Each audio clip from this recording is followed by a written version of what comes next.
Good morning to all of you. Start करेंगे हम आज का अपना लेक्चर। देखिए, पॉक्सो एक्ट में हम लोग चैप्टर 7 तक जो है कंप्लीट कर चुके हैं। ठीक है, आज हमें लेक्चर में स्टार्ट करना है चैप्टर 8। हमारा चैप्टर 6 एंड 7 हमने एक ही क्लास में कवर कर लिया था, क्योंकि छोटी छोटी सी सेक्शन थे और सेक्शन बहुत कम थे। ठीक है, आज के लेक्चर में हम कवर करेंगे हमारा चैप्टर 8 और फिर कल हम देखेंगे चैप्टर 9। ठीक है, जो कि लास्ट चैप्टर है। उसके बाद जो कुछ इंपॉर्टेंट रूल्स हैं, जो नए रूल्स जुड़े हैं 2020 के, वो भी हम थोड़े से देखेंगे। ठीक है, जो इंपॉर्टेंट है बस वो। वैसे तो रूल्स आपसे एग्जाम में पूछे नहीं गए हैं एमपीडीपीओ के, बट फिर भी एक बार हम नजर जरूर उस पर डालेंगे, क्योंकि कभी कभी क्या होता है पूछ लेते हैं। देखिए, चैप्टर 8 जो है आपका, वो बात करता है procedure and powers of special court and recording of evidence. कि जो विशेष न्यायालय है वो उसमें क्या प्रक्रिया अपनाई जाएगी, शक्तियां क्या होंगी उनकी, और साक्ष्य का अभिलेखन कैसे करेगा स्पेशल कोर्ट। इस संबंध में जो है अध्याय 8 आपका बात करता है। और जो चैप्टर 8 है आपका, वो कहां से कहां तक है, वो है आपका सेक्शन 33 से लेकर के 38 तक। ठीक है, ये आपको याद रखना है इतनी बातें। स्क्रीन शेयर कर दी थी मैं आप सभी को। आप लोगों के पास बेयरएक्ट होगा तो आप सभी भी अपने अपने बेयरएक्ट में चैप्टर 8 ऑफ पॉक्सो एक्ट निकाल लेंगे। ठीक है, चैप्टर 8। तो चैप्टर 8 क्या है? Procedure and powers of the special court and recording of evidence. तो सबसे पहली सेक्शन जो है सेक्शन 33, वो बात करती है procedure and power of special court. ये जो विशेष न्यायालय है उसकी शक्तियां क्या होंगी और वो कौन सा प्रोसीजर अपनाएगा, किस तरीके के प्रोसीजर से काम करेगा। तो देखिए, पढ़ते हैं अंदर इसमें क्या लिखा हुआ है। सबसेक्शन 1 से A special court may take cognizance of any offense without the accused being committed to it for trial upon receiving a complaint of facts which constitute such offense or upon police report of such fact। तो special court जो है, अगर उसके पास complaint मिलती है या उसकी police report आती है कि इसके अधिनियम के अंतर्गत कोई अपराध हुआ है बच्चे से रिलेटेड, इस बात की कंप्लेंट या पुलिस रिपोर्ट अगर आई है, तो उसके बिहाफ पे स्पेशल कोर्ट कॉग्निजेंस ले सकती है बिना उसको ट्रायल के कमिट किए हुए। जरूरी नहीं है कि एक्यूज्ड जो है स्पेशल कोर्ट को कमिट किया गया हो ट्रायल के लिए। सिर्फ परिवाद मिलने पर और पुलिस रिपोर्ट मिलने पर भी वो खुद से क्या ले सकती है, कॉग्निजेंस ले सकती है। ये चीज सबसेक्शन 1 में कही गई है। कोई विशेष न्यायालय अभियुक्त को विचारण के लिए उसको सुपुर्द किए बिना किसी अपराध का संज्ञान ऐसे अपराध का गठन करने वाले तथ्यों का परिवाद प्राप्त होने पर या ऐसे तथ्यों की पुलिस रिपोर्ट पर ले सकता है। नहीं, जरूरी नहीं है कि स्पेशल कोर्ट को विशेष न्यायालय को सुपुर्द किया गया हो मामला तभी वो उसका संज्ञान लेगा। अगर उसके पास कंप्लेंट आई है, पुलिस रिपोर्ट मिली है, तो इन आधार पर भी वो क्या कर सकते हैं, संज्ञान ले सकते हैं। सबसेक्शन 2 क्या है? यथास्थिति विशेष लोक अभियोजक या अभियुक्त के लिए उपसंजात होने वाला काउंसिल बालक की मुख्य परीक्षा, प्रति परीक्षा या पुनः परीक्षा अभिलिखित करते समय बालक से पूछे जाने वाले प्रश्नों को विशेष न्यायालय को संसूचित करेगा, जो क्रम से उन प्रश्नों को बालक के समक्ष रखेगा। मीन्स अब जो लोक अभियोजक है या जो काउंसिल है अभियुक्त के साइड का, लीडर जो है अभियुक्त के साइड का, अब इनको क्या है, बच्चों से क्रॉस एग्जामिनेशन करना है, री एग्जामिनेशन करना है ना, एग्जामिनेशन इन चीफ करना है, तो कुछ क्वेश्चन पूछने हैं बच्चों से। तो ये जो पब्लिक प्रोसिक्यूटर है या जो काउंसिल है, वो डायरेक्ट बच्चे को क्वेश्चन नहीं पूछेंगे, वो अपने क्वेश्चन की जो सीरीज है, जो लिस्ट है, वो किसको प्रोवाइड कर देंगे, स्पेशल कोर्ट को। विशेष न्यायालय को अपनी क्वेश्चन कम्युनिकेट कर देंगे और फिर विशेष न्यायालय जो है उन प्रश्नों को क्रमानुसार बच्चों के सामने रखेगा। तो ये कहा गया सबसेक्शन 2 में। ठीक है, द स्पेशल पब्लिक प्रोसिक्यूटर और as the case may be the counsel appearing for the accused shall while recording the examination in chief, cross examination or re-examination of the child, communicate the questions to be put to the child to the special court, which shall in turn put those questions to the child. Clear? Subsection 3 have the special court may, if it considers necessary, permit frequent breaks for the child during the trial. Important है subsection 3, ध्यान रखना। विशेष न्यायालय यदि यह आवश्यक समझे विचारण के दौरान बालक के लिए बार बार विराम अनुज्ञात कर सकता है। भाई बच्चा है वो, है ना, बच्चे के साथ अपराध किया गया है और बच्चों की प्रकृति कैसी होती है कि आप उनसे कंटिन्यू कोई काम नहीं करवा सकते, है ना। आपने देखा होगा स्कूल में भी बच्चों के पीरियड रहते हैं, तो हर पीरियड के बाद उनको 5 मिनट का थोड़ा गैप मिल जाता है कि हाँ वो 40 मिनट का एक पीरियड, क्यों, क्योंकि बच्चे इतनी देर तक नहीं कंसंट्रेट कर सकते, तो बच्चे हैं, इसलिए न्यायालय भी उनसे कंटिन्यू प्रोसीडिंग नहीं होगी, कंटिन्यू उनकी ट्रायल नहीं करेगा। अगर उनको आवश्यक लगता है तो बीच बीच में क्या कर देंगे, इंटरवल्स उनको प्रोवाइड कर दिया जाएगा बच्चों को, ठीक। अब है सेक्शन 4, विशेष न्यायालय बालक के परिवार के किसी सदस्य, संरक्षक, मित्र या नातेदार की जिसमें बालक का भरोसा और विश्वास है, न्यायालय में उपस्थित अनुज्ञात करके बालक के लिए मित्रता पूर्ण वातावरण सृजित करेगा। ये देखिए यहाँ ये जो प्रोविजन है 33(4), ये स्पेशल कोर्ट को ऑर्डर है एक टाइप से, स्पेशल कोर्ट के लिए ये क्या है, एक निर्देश है कि आपको जब भी किसी बालक की विचारण करना है, बालक के संबंधित किसी अपराध का आप संज्ञान ले रहे हैं, तो मित्रतापूर्ण व्यवहार सृजित करना है कोर्ट के अंतर्गत। कैसे करेंगे, परिवार के किसी सदस्य, उसके संरक्षक, मित्र, नातेदार या ऐसा कोई व्यक्ति जिसमें वो बालक विश्वास करता है, उसकी उपस्थिति को परमिट कर दीजिए, ठीक है। आप जो है बच्चे के साथ न्यायालय की प्रोसीडिंग में उपस्थित रहिए ताकि बच्चा जो है इजी रहे, है ना। The special court shall create a child-friendly atmosphere by allowing a family member, guardian, or a friend or relative in whom the child has trust or confidence to be present in the court, ठीक है। तो ये special order के लिए क्या है, आदेश है। तो इस सबसेक्शन पे, सबसेक्शन 4 पे एक रिसेंट केस लॉ है, वो देख लेते हैं। सबसेक्शन 4 पे है रिसेंट केस लॉ, तो इसको आप मेंशन कर लीजिए। क्या है ये केस लॉ, ये है आपका निपुण Saxena and another versus union of India 2019 supreme court का ये केस है। इस केस में यही बात बोली गई कि POCSO act mandate setting up of child friendly court. POCSO act जो है वो स्पेशल कोर्ट के लिए ये मैंडेटरी प्रोविजन करता है कि आपको चाइल्ड फ्रेंडली वातावरण बनाना है। Section 33(4) enjoins on the special court to ensure that there is child friendly atmosphere in court, है ना। ये इस केस में कहा गया था, निपुण Saxena and another versus union of India. Hindi में भी पढ़ लीजिए। पॉक्सो अधिनियम बालक के लिए मित्रतापूर्ण न्यायालयों की स्थापना आदेशित करता है। धारा 33(4) विशेष न्यायालय को आदेश देती है कि यह सुनिश्चित करे कि न्यायालय में बालक के लिए मित्रतापूर्ण वातावरण है। निपुण सक्सेना वर्सेस अन्य बनाम निपुण सक्सेना और अन्य बनाम भारत संघ और अन्य, है ना, 2019 सुप्रीम कोर्ट का। आगे पढ़ते हैं, देखते हैं आगे। सबसेक्शन 4 के बाद सबसेक्शन 5 पढ़ेंगे अब हम। The special court shall ensure that the child is not called repeatedly to testify in the court. अब कोर्ट को ये भी देखना है कि भाई बार बार आपको बच्चे को नहीं बुलाना है एविडेंस देने के लिए, है ना, कि आप जो है बार बार बच्चे को एविडेंस देने के लिए कोर्ट में बुला रहे हैं। तो विशेष न्यायालय यह सुनिश्चित करेगा कि बालक को न्यायालय में साक्ष्य देने के लिए बार बार नहीं बुलाया जाए, ठीक है। तो ये तो पॉइंट्स हैं, तो आप बस इनको पॉइंट्स की दिमाग में बिठा लीजिए, है ना। The special court shall not permit aggressive questioning or character assassination of the child and ensure that dignity of the child is maintained at all times during the time. अब भाई ये भी ध्यान रखा जाएगा स्पेशल कोर्ट के द्वारा कि बच्चे से किसी प्रकार के एग्रेसिव क्वेश्चन ना पूछे जाएं, आक्रामक टाइप के क्वेश्चन ना पूछे जाएं, उसके चरित्र को हनन संबंधी पहुंचाने वाले प्रश्न ना पूछे जाएं, और पूरे टाइम जब तक प्रोसीडिंग चलेगी तब तक ये ध्यान रखा जाए कि बालक की गरिमा का ध्यान रखा जाएगा। तो यही कहा गया, विशेष न्यायालय विचारण के दौरान आक्रामक या बालक की चरित्र हनन संबंधी प्रश्न पूछने के लिए अनुज्ञात नहीं करेगा, और यह सुनिश्चित करेगा कि सभी प्रश्न सभी समय बालक की गरिमा बनाए रखी जाए। जितने टाइम प्रोसीडिंग चल रही है कोर्ट के समक्ष बालक की गरिमा बनी रहती है, इस चीज के बारे में कौन ध्यान रखेगा, विशेष न्यायालय, ठीक। अब है नेक्स्ट सबसेक्शन 7। इसमें सबसेक्शन 7 क्या बात कर रही है, सबसेक्शन 7 बात कर रही है the special court shall ensure that the identity of the child is not disclosed at any time during the course of investigation or trial.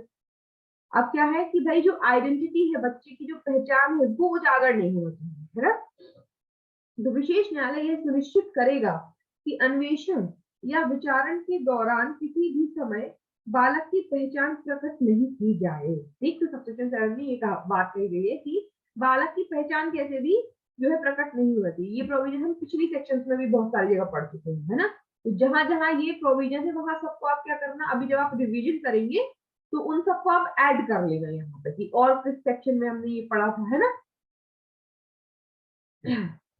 परंतु ऐसे कारणों से जो अभिलिखित किए जाए, विशेष न्यायालय ऐसे प्रकटन की अनुज्ञा दे सकेगा यदि उसकी राय में ऐसा प्रकटन बालक के हित में है। तो ये भी हमने प्रोविजन पढ़ा था कि नॉर्मल प्रोसीजर तो क्या है कि आइडेंटिटी डिस्क्लोज नहीं करना है, लेकिन अगर स्पेशल कोर्ट को लगता है कि ये बच्चे के इंटरेस्ट में है तो फिर वो अलाउड कर सकता है। ठीक, स्पष्टीकरण में क्या है कि बालक की पहचान के अंतर्गत क्या क्या इंक्लूडेड है ये बताया गया एक्सप्लेनेशन में।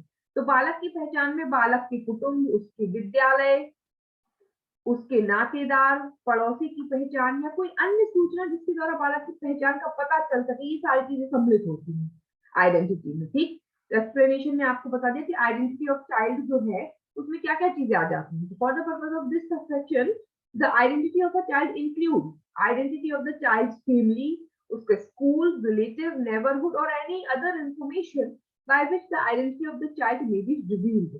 तो अब आप बच्चे के बारे में नहीं पता कर लीजिए, बच्चे के फैमिली, उसके स्कूल, उसके रिलेटिव, उसके नेबरहुड, अदर टाइप की कोई ऐसी इंफॉर्मेशन जिससे उसकी आइडेंटिटी तो रिवील हो ही जाएगी। तो इस प्रकार की बातें भी क्या है आइडेंटिटी ऑफ चाइल्ड में ही आएगा। अब है section 8, in appropriate cases the special court में in addition to the punishment, ये इंपॉर्टेंट है सेक्शन 8 है ना, इसको इंपॉर्टेंट मार्क कर लीजिए। In appropriate cases, the special court may, in addition to punishment, क्या कहा गया है? In addition to punishment, direct payment of such compensation as may be prescribed to the child for any physical or mental trauma caused to him or for immediate rehabilitation of the child. Special court जो है इस पूरे अधिनियम के अंतर्गत अलग अलग उसके अपराधों के लिए जो दंड के प्रावधान बताए गए हैं वो दंड तो मिलेगा ही मिलेगा, दंड के एडिशन में कंपनसेशन भी अवॉर्ड कर सकती है स्पेशल कोर्ट। ठीक है, तो यदि बच्चे को कोई फिजिकल या मेंटल ट्रॉमा पहुंचा है उस अपराध की वजह से तो पनिशमेंट के साथ साथ इन एडिशन वर्ड है, इन एडिशन यानी कि पनिशमेंट तो मिलेगी ही, साथ में उसको कंपनसेशन भी स्पेशल कोर्ट जो है दे सकती है for physical and mental trauma और फॉर इमीडिएट रिहेबिलिटेशन, और उसके इमीडिएट रिहेबिलिटेशन करवाने के लिए। ठीक है, तो कंपनसेशन का प्रावधान हमें कहाँ मिलेगा? वही जो नए रूल्स पढ़े हमने 2020 वहां पर, तो वो हमें देखना तो पड़ेगा कि वहां कौन से रूल में कंपनसेशन की बात बताई है। तो भले ही आपके एग्जाम में आपसे रूल्स अलग से नहीं पूछे हैं, लेकिन ये क्या है, ये ऑलरेडी कोरिलेटेड है। तो एक बार हमें जरूर पढ़ना चाहिए। सपोज कीजिए अगर वो इतना ही पूछ ले कि जो 2020 के नियम बने हैं सभी नियम के अंतर्गत वहां कंपनसेशन का प्रावधान कौन से रूल में है, तो एटलीस्ट आप रूल्स की हेडिंग तो याद कर ही सकते हैं, है ना। तो सबसेक्शन 8, ठीक है, सबसेक्शन 8 में क्या होगा? समुचित मामलों में विशेष न्यायालय दंड के अतिरिक्त बालक को कार्य किसी शारीरिक मानसिक आघात के लिए या बालक के तुरंत पुनर्वास के लिए उसको ऐसे प्रतिकर के समुदाय का निर्देश दे सकता है जो भेजती है। ठीक है, तो दंड के अतिरिक्त होगा ये कंपनसेशन। ठीक है, ये याद रखना। अब है सबसेक्शन 9, इस अधिनियम के उपबंधों के अधीन रहते हुए विशेष न्यायालय को इस अधिनियम के अधीन किसी अपराध के विचारण के प्रयोजन के लिए सेशन न्यायालय की सभी शक्तियां प्राप्त होंगी। भाई हम ऑलरेडी पहले पढ़ चुके हैं कि स्पेशल कोर्ट कौन सा कोर्ट है, तो हमने पढ़ा है कि यहाँ इस एक्ट की पर्पज के लिए special court court of session ही तो है, कोर्ट ऑफ सेशन को ही स्पेशल कोर्ट बनाया जा रहा है, तो ऑब्वियस सी बात है उसको शक्तियां कौन सी प्राप्त होंगी?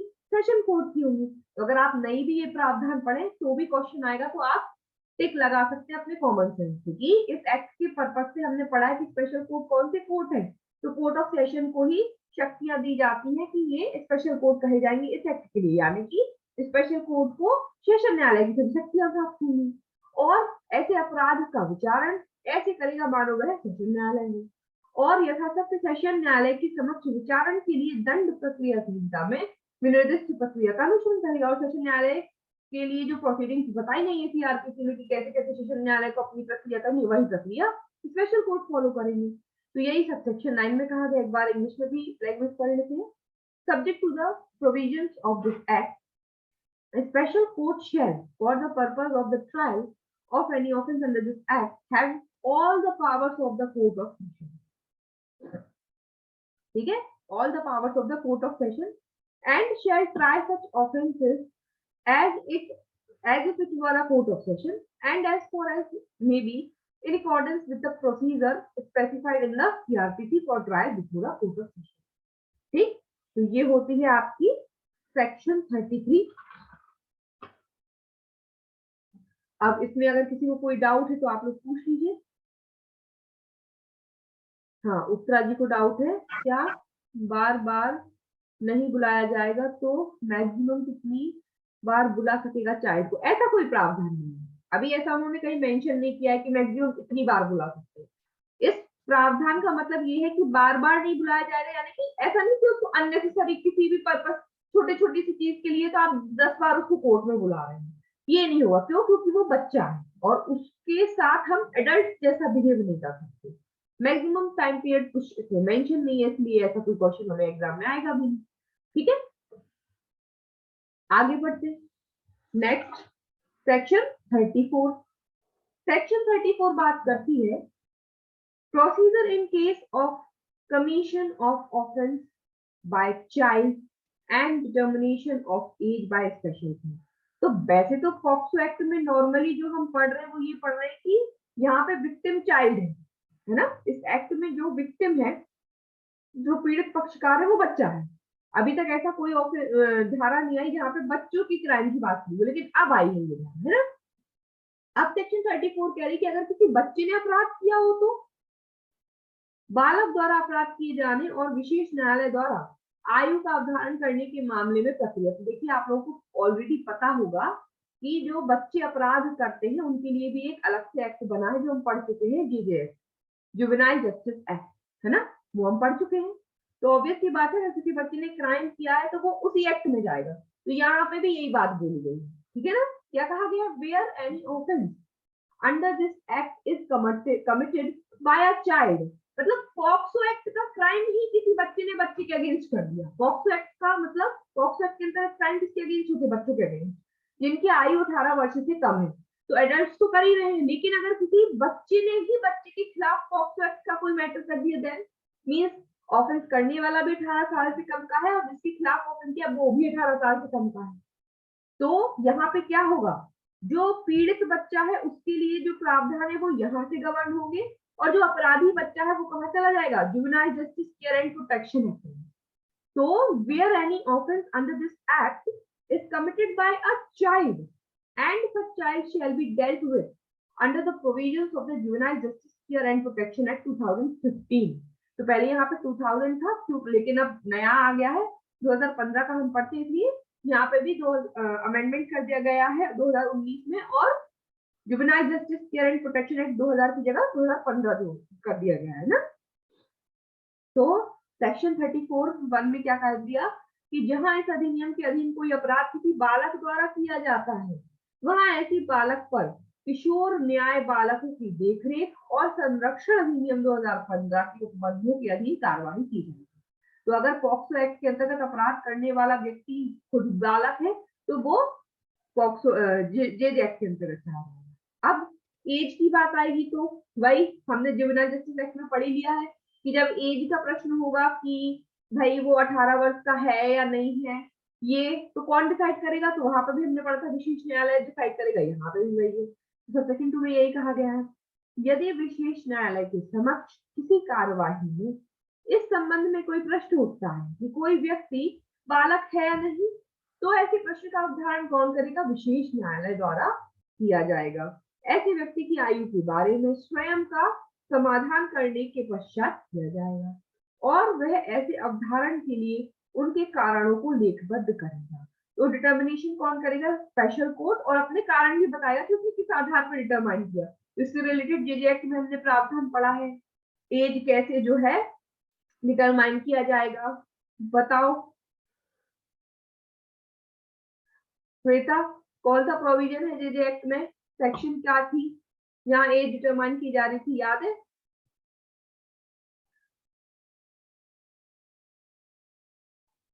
देख के रखना, ठीक है, देख के रखना और उसको यहाँ आज ही देखना कौन सी सेक्शन है और इसकी 34 में यहाँ मेंशन करना कि जेजे एक्ट की कौन सी सेक्शन में एज डिटर्मिनेशन की बात की गई है, उसमें अलग से सेक्शन है ना कि कैसे कैसे एज डिटरमाइन करेगा, डेट ऑफ बर्थ से, स्कूल सर्टिफिकेट से, ये सब पढ़ा था हमने वहां पर।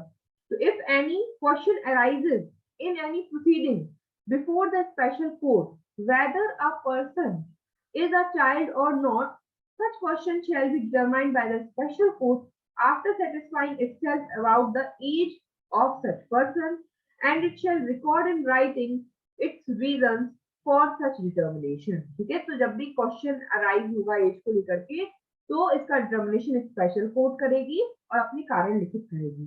तो यूट्यूब पे भी जो लोग ये वीडियो देखेंगे वो कमेंट बॉक्स में कमेंट करके जरूर बताएं कि जुवेनाइल जस्टिस एक्ट की कौन सी धारा में एज डिटर्मिनेशन का प्रोसीजर बताया है कि कैसे एज डिटरमाइन की जाएगी। ठीक है, अब आगे देखते हैं सेक्शन 3। सेक्शन 3 की no order made by the special court shall be deemed to invalid merely by any subsequent proof that the age of a person as determined by it under subsection 2 was not the correct age of that person। अब ये important है ये वाला point, ये कह रहे हैं कि अगर जब एज का मैटर सामने आया और स्पेशल कोर्ट ने डिटरमाइन कर दिया कि हाँ इसकी एज जो है 18 वर्ष से कम है, ये बालक है, और प्रोसीडिंग्स हो गई, कोई ऑर्डर पास हो गया, तो वो जो ऑर्डर स्पेशल कोर्ट ने दिया है वो सिर्फ इस कारण से इनवैलिड नहीं हो जाएगा कि बाद में कोई सब्सिक्वेंट प्रूफ ऐसा आया जिससे पता चला कि नहीं इसकी एज तो करेक्ट डिटरमाइन नहीं हुई थी।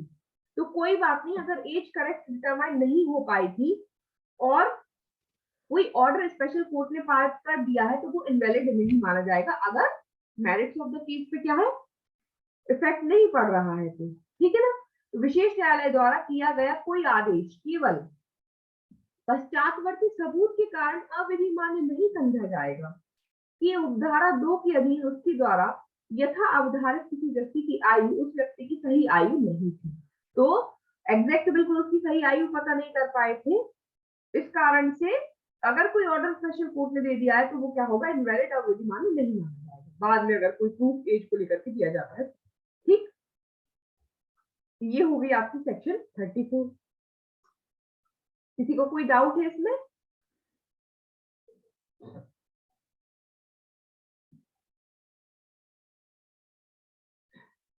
आगे बढ़ते हैं। सेक्शन 35 इंपॉर्टेंट है भाई, period for recording of evidence of child and disposal of cases. ये क्वेश्चन पक्का 35 से आएगा ही आएगा। तो पहले तो सेक्शन याद रखना, सेक्शन बेस्ड क्वेश्चन आता है कि कौन सी धारा कहती है कि कौन सी धारा में समय बताया गया है, एविडेंस रिकॉर्ड कितने समय में किया जाएगा और जो इसके पॉक्सो एक्ट के तहत जो मामले वो कितने समय में निपटाए जाएंगे, डिस्पोजल कितने समय में होगा, कौन सा सेक्शन बताती 35 और फिर समय के क्वेश्चन बनेगा। ठीक है ना, तो देखिए the evidence of the child shall be recorded within a period of 30 days of the special court taking cognizance of the offences and reasons for delay if any shall be recorded by the special court। जो बच्चे का साक्ष्य है, जो evidence record करना है वो 30 days में करना है, तब से जिस तारीख से स्पेशल कोर्ट ने कॉग्निजेंस लिया है मैटर।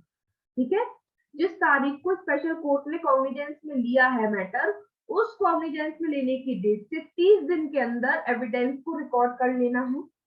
और अगर डिले होता है एविडेंस रिकॉर्ड करने में, 30 डेज में नहीं हो पाता है, तो उन डिले के रीजंस को रिकॉर्ड करना है स्पेशल कोर्ट को कि क्यों 30 डेज में नहीं हो पाया।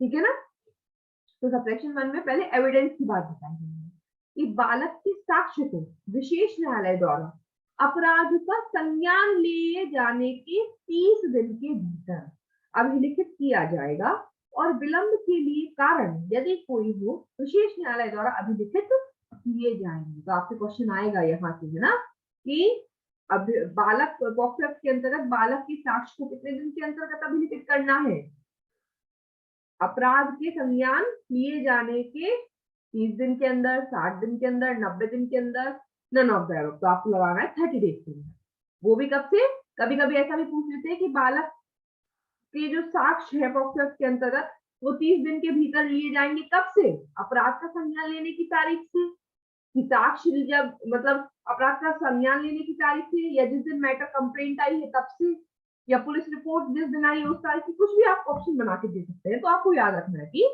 संज्ञान लिए जाने की तारीख से 30 दिन के अंतर्गत एविडेंस रिकॉर्ड करना है। फिर डिस्पोजल, अब बात हुई डिस्पोजल की। निपटाना कितने समय में है केस? तो विशेष न्यायालय यथासंभव अपराध का संज्ञान लिए जाने की तारीख से 1 वर्ष की अवधि के भीतर विचारण पूरा करेगा। विचारण जो है वो 1 वर्ष के अंतर्गत पूरा होना है ट्रायल, ठीक है। तो ये याद रखिए, ट्रायल कितने समय में पूरा होना है? Trial shall be completed with in 1 year, within a period of 1 year from the date of taking cognizance. Again, cognizance लेने की तारीख से 1 साल के अंतर्गत डिस्पोजल करना है, ठीक। ये होगी आपकी सेक्शन 35। नेक्स्ट आगे बढ़ते हैं, section 36। Child not to see accused at the time of testifying. Again section से याद रखनी है ना, सेक्शन सबसे इंपॉर्टेंट है पूरे एक्ट में कि कौन सी सेक्शन में क्या बात कही गई है ना। अब यहाँ कह रहे हैं कि जब भी एविडेंस लिया जा रहा है, टेस्टिफाई किया जा रहा है बच्चे को, तो एक्यूज्ड के सामने बच्चे को नहीं लाया जाएगा। Child not to see accused, है ना। The special court shall ensure that the child is not exposed in any way to the accused at the time of recording of the evidence, while at the same time ensuring that the accused is in a position to hear the statement of the child and communicate with his advocate. तो यहाँ पे जो special court है वो ध्यान रखेगी इस बात का कि किसी भी प्रकार से बच्चा जो है accused के सामने ना आए रिकॉर्डिंग के समय, एविडेंस जब रिकॉर्ड हो रहा है, लेकिन वो उसकी आवाज सुन सके कि बच्चा क्या स्टेटमेंट बोल रहा है वो सुन सके और अपने एडवोकेट के माध्यम से रिप्लाई करेगा, ठीक है ना। एडवोकेट रहेगा एक्यूज्ड के साथ में।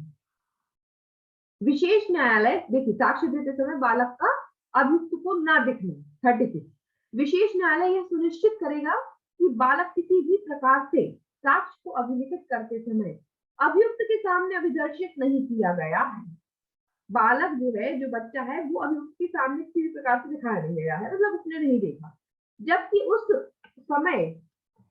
उसी समय यह सुनिश्चित करेगा कि अभियुक्त उस बालक का कथन सुनने और अपने अधिवक्ता के संपर्क में है, ठीक है।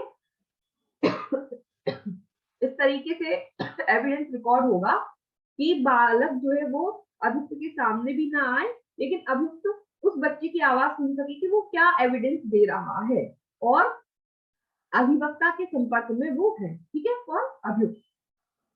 अब उपधारा 1 में क्या कहा गया है, ये जो बात ऊपर बोली गई है ना कि सामने ना आए, तो अब यहाँ पे बताया कि भाई सामने ना आए और व्यक्ति सुन सके तो क्या क्या तरीके हो सकते हैं। तो उपधारा 1 के प्रयोजन के लिए विशेष न्यायालय बालक का कथन या तो वीडियो कॉन्फ्रेंसिंग के माध्यम से करा लेगा। भाई सीधी सी बात है, वीडियो कॉन्फ्रेंसिंग कराएगा तो ऑटोमेटिकली उसके सामने उपस्थित नहीं होगा ना। एकल दृश्य दर्पण द्वारा पर्दा वगैरह डाल दिया जाएगा या ऐसी अन्य युक्ति का उपयोग करके अभिलिखित कर सकते हैं, ठीक है। तो 3 तरीके तो उसमें बताए हैं और उन्होंने कह दिया कि अन्य तरीके भी जो आप अपनाना चाहें। तो for the purpose of subsection 1, the special court में record the statement of a child through video conferencing by utilising single visibility mirror और कर्टेन और एनी अदर डिवाइस, ठीक है। तो सिंगल विजिबिलिटी मिरर मींस जहां पर एक साइड से ही बस मिरर में दिखे बच्चा, तो बच्चे को मिरर के थ्रू देखा जा सके लेकिन बच्चा जो है एक्यूज के सामने अभिदर्शित ना हो, ठीक। या कर्टेन, पर्दा वगैरह डाल दो बीच में और एक साइड एक्यूज है एक साइड बच्चा है, तो अब उसे उसकी आवाज सुन पाएगा इस तरीके से, ठीक है ना। तो ये हो गया सेक्शन 36। अब है सबसे इंपॉर्टेंट सेक्शन 37, सेक्शन बेस्ड, है ना। हेडिंग याद रखनी 37 की। सेक्शन 37 बात कह रही trial to be conducted in camera, बंद कमरे में होगी भाई ट्रायल, पब्लिकली नहीं किए जाएंगी क्योंकि बच्चे की आइडेंटिटी डिस्क्लोज तो वैसे ही नहीं करना है। तो कौन सी सेक्शन कहती है कि पॉक्सो एक्ट के अंतर्गत जो ट्रायल चलेंगी वो बंद कमरे में होंगी? सेक्शन 37। सेक्शन याद रखना है, special court shell try cases in camera and in the presence of the parents of the child or any other person in whom the child has trust or confidence. तो क्या हो गया इसमें, विचारण का बंद कमरे में संचालन किया जाएगा, सेक्शन 37। विशेष न्यायालय मामलों का विचारण बंद कमरे में और बालक के माता पिता या किसी ऐसे अन्य व्यक्ति की उपस्थिति में करेगा जिसमें बालक का विश्वास या भरोसा है। तो बंद कमरे में होंगे, बस वहां पर बालक के माता पिता हो सकते हैं या कोई ऐसा ट्रस्टेड पर्सन हो सकता है।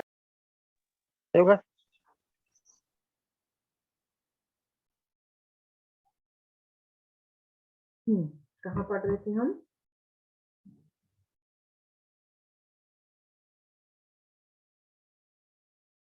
कहाँ पढ़ रहे थे? सेक्शन 37। Yes ma'am. सेक्शन 37। तो सेक्शन 37 में क्या है, trial to be conducted in camera, है ना। तो ये हो गया था हमारा कि स्पेशल कोर्ट जो है वो बंद कमरे में ट्रायल करेगी, पेरेंट्स उपस्थित हो सकते हैं। अब इसमें एक प्रोविजन दिया था, provided that where the special court is of opinion that the child needs to be examined at a place other than the court it shall proceed to issue a commission in accordance with the provisions of section 284 CRPC। Important है, इसको यहाँ पे important mark कर लो provision को। अब ये provision ये कह रहा है कि जहां स्पेशल कोर्ट की ये राय है, ये ओपिनियन है कि बच्चे को जो एग्जामिनेशन होना है, बच्चे का जो एविडेंस वगैरह लेना है, वो कोर्ट की जगह किसी अदर प्लेस पे लिया जाए। क्यों? क्योंकि बच्चा बहुत असहज महसूस कर रहा है, वो अच्छे से स्टेटमेंट नहीं दे पा रहा, तो मीन्स उसके घर पर ही ले लिया जाए या किसी ऐसे स्थान पर ले लिया जाए जहां वो इजी है। तो ऐसे के लिए, ऐसे मैटर्स में क्या होता है, या वो इनकैपेबल है, मेंटली डिसेबल्ड है या फिजिकली डिसेबल्ड है, नहीं आ पा रहा है, हॉस्पिटल में है, उसके साथ एग्रीवेटिव पेनिट्रेटिव सेक्सुअल असॉल्ट किया गया, उसकी स्थिति इतनी गंभीर है कि वो हॉस्पिटल में है, तब ऐसे कंडीशंस में क्या पढ़ते हैं हम, सीपीसी में भी पढ़ते हैं, कमीशन इशू किया जाता है। तो यहाँ पे भी सीआरपीसी के अकॉर्डिंग, सेक्शन 284 के प्रोविजन के अकॉर्डिंग उसको स्पेशल कोर्ट क्या करेगी, कमीशन इशू करेगी। तो ध्यान रखना, पूछ सकते हैं कि इस एक्ट के अंतर्गत, पॉक्सो एक्ट के अंतर्गत कमीशन इशू करने का पावर स्पेशल कोर्ट को कहां दिया गया, तो आपको याद रखना सेक्शन 37 के प्रोविजन। ठीक है, चाहो तो कहीं ऊपर बैरेक्ट में लिख लो, section 37 provision provides the power to issue commission for special court. धारा 37 का परंतु विशेष न्यायालय को कमीशन निकालने की शक्ति प्रदान करता है ना। स्पेशल कोर्ट जो है, इन कैमरा में बंद कमरे में, इन कैमरा है, ये उल्टा होता है, इंग्लिश में पढ़ने में लगता है कि कैमरे में मतलब वीडियो रिकॉर्डिंग की बात हो रही है, लेकिन इन कैमरा का मतलब होता है बंद कमरे में, क्लोज रूम, क्लोज रूम। ठीक है, ये देखिए हिंदी, विचारण का बंद कमरे में संचालन। ठीक है, तो इन कैमरा मीन्स बंद कमरा। परंतु बहुत इंपॉर्टेंट है इसका, परंतु इन कैमरा क्या बीच में नहीं बोले, बाद में मैं आपको टाइम दूंगी।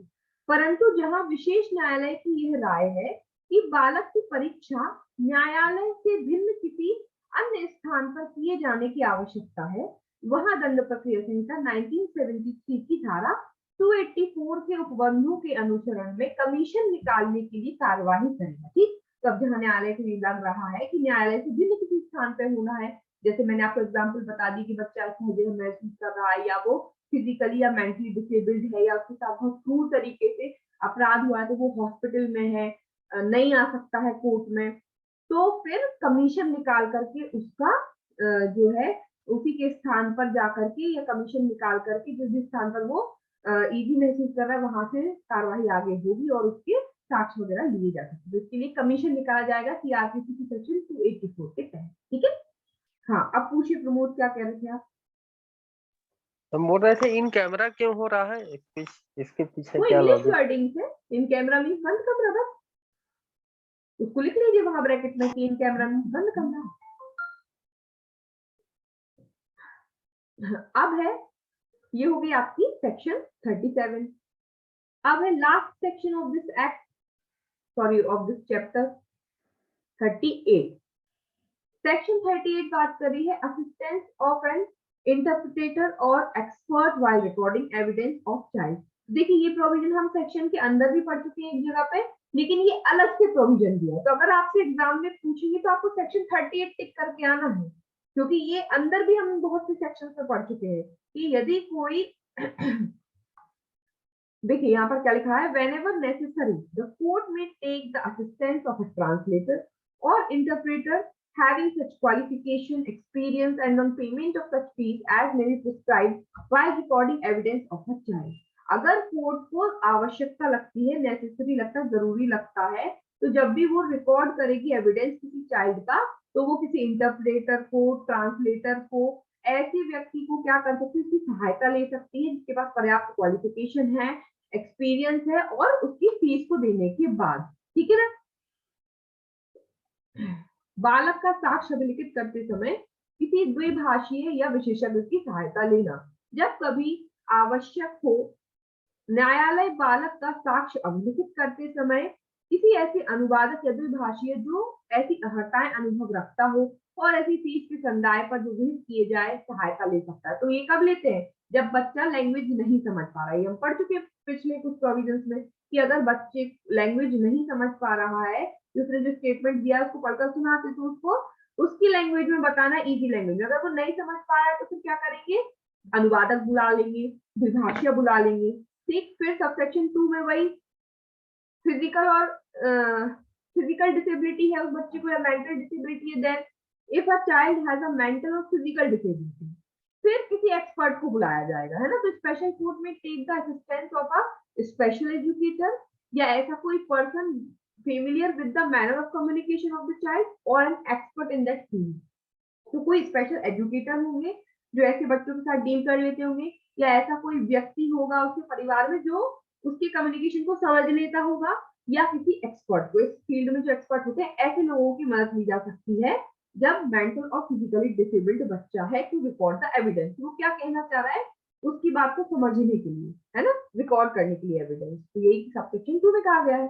यदि बालक मानसिक या शारीरिक रूप से निःशक्त है तो विशेष न्यायालय बालक का साक्ष्य अभिलिखित करने के लिए किसी विशेष शिक्षक, बालक से संपर्क की रीति को से सुपरिचित किसी व्यक्ति या उस क्षेत्र में किसी विशेषज्ञ जो ऐसी अर्हताएं अनुभव रखता हो या ऐसी चीज की संदाय पर जो की जाए की सहायता ले सकेगा। क्लियर? तो ध्यान रखिएगा, ये हो गया आपका सेक्शन 38 और चैप्टर 8 हमारा खत्म, ठीक है ना। तो आज हमें चैप्टर 8 ही खत्म करना था, तो चैप्टर 8 हमने कंप्लीट कर लिया। अब नेक्स्ट क्लास में हम स्टार्ट करेंगे चैप्टर 9 और लास्ट क्लास में रूल्स देखेंगे, इंपॉर्टेंट मतलब जो जरूरी होगा बस वही देखेंगे, ठीक है। तो 2 क्लास और रहेंगी, 2 क्लास के बाद आपका पॉक्सो एक्ट जो है कंप्लीट खत्म हो जाएगा। उसके बाद हम स्टार्ट करेंगे डाउरी एक्ट, ठीक है। उसकी इंफॉर्मेशन मैं मैम इसका केस लॉ कोई नहीं है, केस लॉ इस हाँ, इस पे कोई केस लॉ नहीं है। जिन सेक्शंस पे इंपॉर्टेंट केस लॉ है उन पे अपन लिखवा देते हैं, ठीक है ना। चलिए मिलते हैं नेक्स्ट क्लास में कल से। किसी को कोई डाउट हो, कुछ पूछना हो तो पूछ सकते हो। सभी को क्लियर है? Yes ma'am clear. ओके।